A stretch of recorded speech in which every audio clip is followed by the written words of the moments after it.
Les vraies voix Sud Radio. Encore des mots, toujours des mots, les mêmes mots, rien que des mots. Céline, vous avez reconnu qui chante ou pas? Vous l'avez reconnu? Alors, je sais pas qui Dalida, chante. mais C'est Dalida qui l'a chanté, mais là... Oui, c'est Marine Le Pen. J'ai reconnu sa tessiture de sur voix. Snapchat, voilà, qui chantait du Dalida. Marine Le Pen au cœur de l'actualité, puisque selon un sondage réalisé par l'Institut ELAB, un Français sur deux estime que la présidente du Rassemblement national peut être élue cette fois présidente de la République en 2022. Un chiffre qui n'a jamais été aussi haut. Ce sont surtout, alors, dans le détail, les 18... tiers qui sont prêts à voter. Voilà, exactement. Les 18-24 ans, les ouvriers qui prédisent un succès à Marine Le Pen. Les Français interrogés accordent un avantage à Marine Le Pen dans 3 domaines surtout, mais ce sont ses domaines de prédilection: l'immigration, la sécurité, les discriminations et violences envers les femmes. Est-ce que vous faites partie de ces 48% de Français? Est-ce que vous pensez qu'il est probable que Marine Le Pen gagne la présidentielle de 2022? Vous avez commencé. Je vous laisse terminer, mon cher Philippe Bilger. Non, vous l'avez rappelé, cher Philippe, il y a un sondage très intéressant. Moi, je ne dirais pas probable, je dirais possible. Ouais. Et puis, d'autre part, il est évident qu'un tiers des Français sondés qui seraient prêts à voter pour Marine Le Pen, alors que d'habitude, ce vote demeure relativement secret jusqu'au dernier moment, ça montre que pour ceux qui croyaient la victoire d'Emmanuel Macron facile en 2022, ils devront un petit peu déchanter. Et puis aussi, bien sûr, il y a tous ces sondages qui nous expliquent que l'écart entre Macron et Le Pen se réduit considérablement. Ça peut faire changer d'avis certaines personnes. Céline Pina, tiens, qu'en pensez-vous ? Sincèrement que quand on sort un sondage comme ça aussi en amont d'une présidentielle, effectivement on va essayer de l'utiliser à plein de choses. Ouais. Donc on va dire oh là là, pauvre Macron, il va falloir qu'il se réveille, mais ça va peut-être aussi l'inciter à... Enfin, ça peut avoir un effet exactement inverse, ouais. C'est-à-dire que en mettant en avant le risque, tout d'un coup on va avoir des gens qui eux vont s'ancrer dans non, moi je vais malgré tout sauver mon candidat, et donc on peut améliorer les socles au premier tour. En fait, tout ça est un grand jeu de dupes, puisque l'idée c'est de dire attention, Marine Le Pen pourrait passer, et tout le monde pense que ça peut les aider à grappiller des points. La gauche, parce qu'elle se dit dans des circonstances comme ça, quand les gugus ils vont partir à 5 pour se présenter à la présidentielle, il va y avoir un discours d'irresponsabilité totale qui vont faire peut-être que certains devront se sacrifier pour montrer qu'ils sont responsables et laisser passer d'autres. Donc ça peut entraîner un rassemblement. Voilà, ce que je veux dire, c'est que ça va être instrumentalisé dans tous les sens.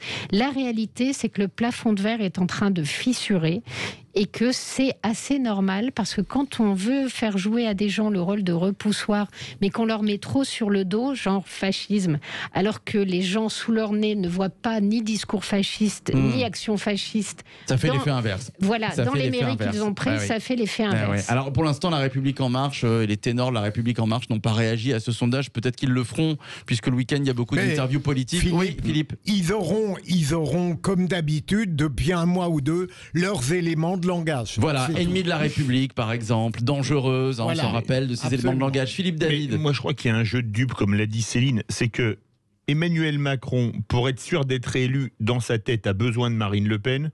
Et Marine Le Pen, pour avoir une chance de passer sur un malentendu, a besoin d'Emmanuel Macron, tant il cristallise de répulsion sur lui. Parce que même contre Mélenchon, elle perdrait, a priori.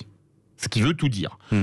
Donc, c'est un jeu de dupes. Ils veulent absolument se partager le gâteau en disant que la présidentielle est vendue, enfin le premier tour, et qu'au deuxième tour, on aura le non-choix Emmanuel Macron ou Marine Le Pen, et c'est ça, c'est pas autrement. Il y a quelque chose de très étonnant dans le fait qu'à partir du moment où on met une estampille de gauche, vous pouvez pour le coup avoir des discours et des comportements qui pour le coup sont extrémistes, voire de temps en temps extrêmement choquants.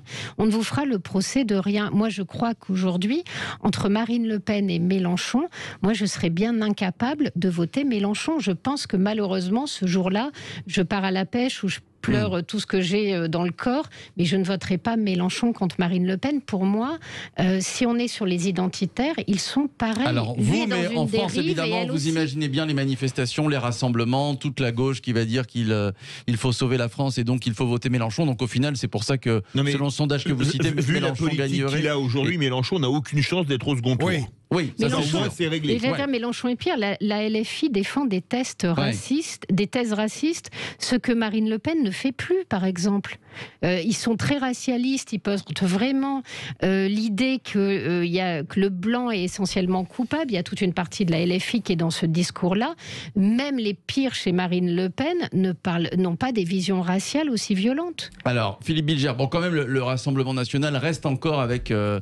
cette image, évidemment, du père, Philippe Bilger, l'image n'est pas totalement effacée.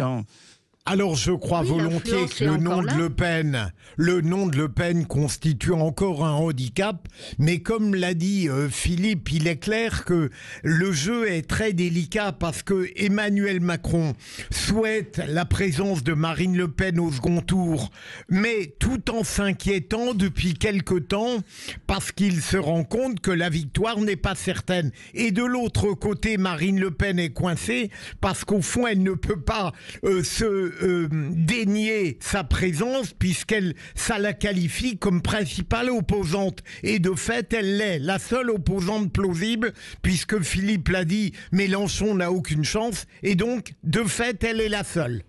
Ouais. Sauf quelqu'un qui sort du coin du bois qu'on n'imagine pas. On en parle depuis 2-3 ans, la présidentielle c'est dans un an, il est toujours pas là. Mais on est à 13 mois, mois, et en 13 mois, vous me passerez l'expression, mais l'eau a le temps de couler sous les ponts. Ouais, sauf que Macron, il était déjà ministre de l'économie, là il n'y a personne. Exactement. Alors on parle de Xavier Bertrand. Il n'est pas surgi de rien. Alors, Xavier Bertrand, j'y crois pas trop. Mais par contre, je prends un exemple. Attends, ne dites pas de mal de Xavier Bertrand.